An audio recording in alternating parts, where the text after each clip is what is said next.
রামিম, এই রামিম, এই কাইলা রামিম, এই স্যাংটা থাকে কোনটি?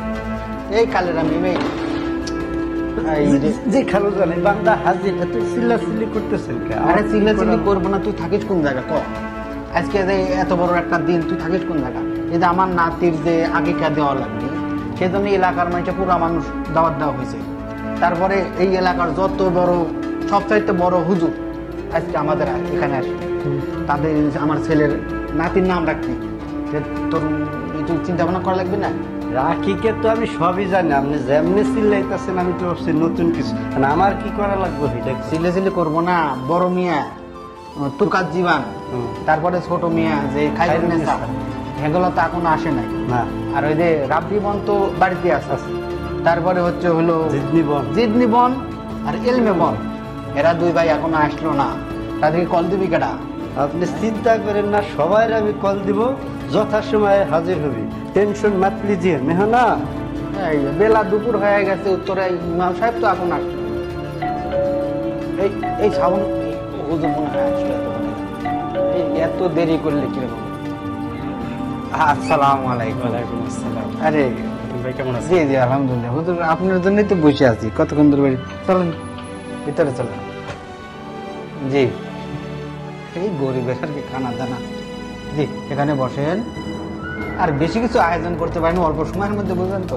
সমস্যা ইয়া এই আচ্ছা, এই এই কালো রামিম, এই কালো রামিম,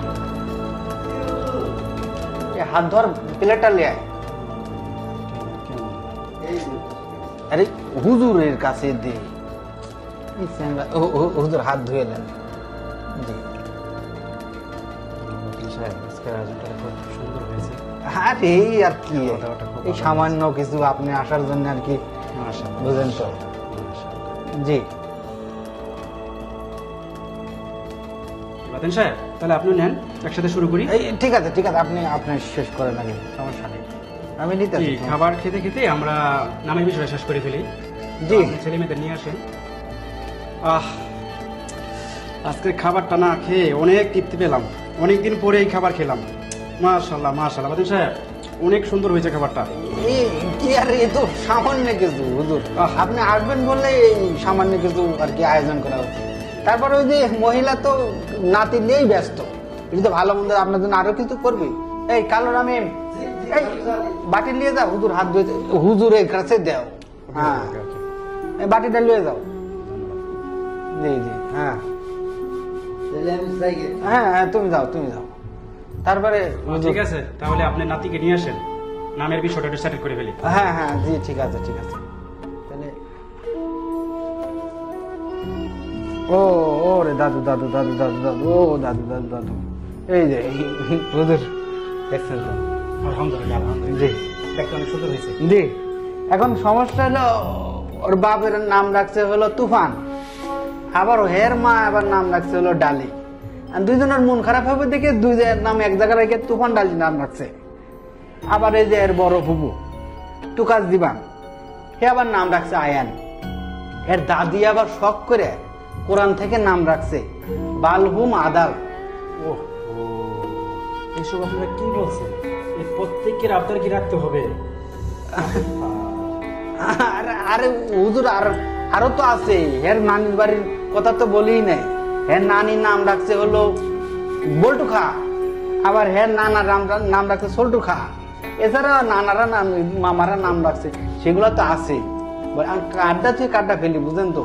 ও সব করে নাতি হয়েছে, কি করা যায় বলেন? ও দাদু দাদু দাদু দাদু দাদু হুজুর সাহেব, আমরা তো ইসলামিক ফ্যামিলি, সেই জন্য আমাদের ছেলে মেয়েদের নামগুলো আমরা এই ইসলামের সাথে জোড়াই দিয়ে নাম রাখছি আর কি। আচ্ছা আচ্ছা, তাহলে ঠিক আছে, আপনাদের ছেলে মেয়েদের নামগুলো বলুন। এই বড় মেয়ের নাম রাখা হয়েছে তুকাত জীবান, ছোট মেয়ের নাম রাখা হয়েছে খায়রুন্নেসা, আর বড় ছেলের নাম রাখা হয়েছে রাব্বি বন্ড, মেজো ছেলের নাম রাখা হয়েছে জিদনি বন্ড, আর ছোট ছেলের নাম রাখা হয়েছে এলমা বন্ড। আচ্ছা বাতিল সাহেব, নামের পরে আপনি বন্ড ব্যবহার করলেন কেন? ওই যে একটু আধুনিকতার শো আর কি লাগাই দেওয়া হয়েছে। এই যে বড় একটা অভিনেতা আছে না, জেমস বন্ড, ওই উনার নামের অনুসারিতে এই জন্য প্রত্যেকটা ছেলেদের পিছনে এই বন লেখা রাখা হয়েছে আর কি, বুঝেনি তো? আসলে আসলে বাতিল সাহেব, আধুনিকতা বা আধুনিকতার নামের কোনো বিষয় না। আল্লাহর দেওয়ার নামই, নামের পদ্ধতি আমাদের ব্যবহার করতে হবে। জি, তাহলে এটা কিভাবে কি করা যায়? আমরা তো এভাবে রাখিছি আর কি। জি বাতিল সাহেব, জি। আপনি যে আপনাদের ছেলে মেয়েদের নামগুলো রাখছেন, তো প্রথমে রাব্বি, রাব্বি হচ্ছে কি রব, মানে আল্লাহর নাম। তারপরে কি রাখছেন? জিদনি, জিদনি হচ্ছে কি বৃদ্ধি। তারপরে কি রাখছেন? ইলমা, ইলমা মানে জ্ঞান। তাহলে নামের অর্থ কি দাঁড়াইলো? রব্বি বন, বৃদ্ধি বন, তারপরে কি হচ্ছে? জ্ঞান বন। তো এখন আসেন আপনার মেয়েদের নামের বেলায়। তো প্রথম মেয়ের নাম রাখছেন তোকাজ্জিবান, তার নামের অর্থ হচ্ছে অস্বীকারী।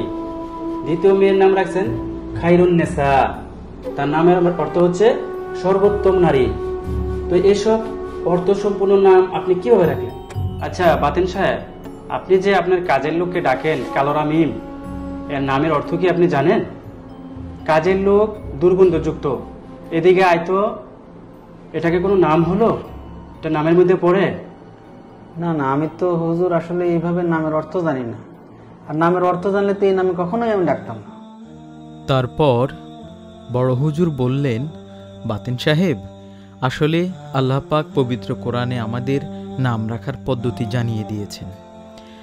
33 নম্বর সূরা আয-যারিয়াতের 5 নম্বর আয়াতে আল্লাহ বলেন, তোমরা তোমাদের সন্তানদেরকে পিতৃ পরিচয় সহকারে ডাকো, এটাই আল্লাহ পাকের পছন্দনীয় পদ্ধতি। বাতেন সাহেব, এই আয়াতের আলোকে আমরা যদি বাস্তবতায় দেখি, যেমন ধরুন সাহাবীদের নাম আব্দুল্লাহ ইবনে ওমর, ওমর ইবনুল খাত্তাব, জায়েদ বিন হারেসা, অর্থাৎ সবার নামের শেষেই তার পিতার নামটি যুক্ত আছে। আবার মহিলাদের ক্ষেত্রে আমাদের সমাজে আরও বেশি নাম বিড়ম্বনা রয়েছে, যেমন মহিলার নামের সাথে স্বামীর নাম যুক্ত করা হয়, যেটা নিতান্তই ভুল পদ্ধতি। আমরা যদি মহিলা সাহাবীদের নামগুলো একটু দেখি, যেমন খাদিজা বিনতে খুয়াইলিদ, আয়েশা বিনতে আবু বকর, হাফসা বিনতে ওমর। বাতেন সাহেব, তাহলে আমি যে নামগুলো বললাম সেগুলো থেকে আমাদের জন্য শিক্ষণীয় বিষয় কি? তাহলে সন্তান ছেলে হোক অথবা মেয়ে হোক, তার নামের শেষে পিতার নামটি যুক্ত থাকবে। সুতরাং আমাদেরকেও সমাজের মনগড়া পদ্ধতি পরিহার করে অর্থপূর্ণ, শরীয়তসম্মত, সুন্দর, সংক্ষিপ্ত, আল্লাহর পছন্দনীয় নামগুলো বাছাই করা উচিত।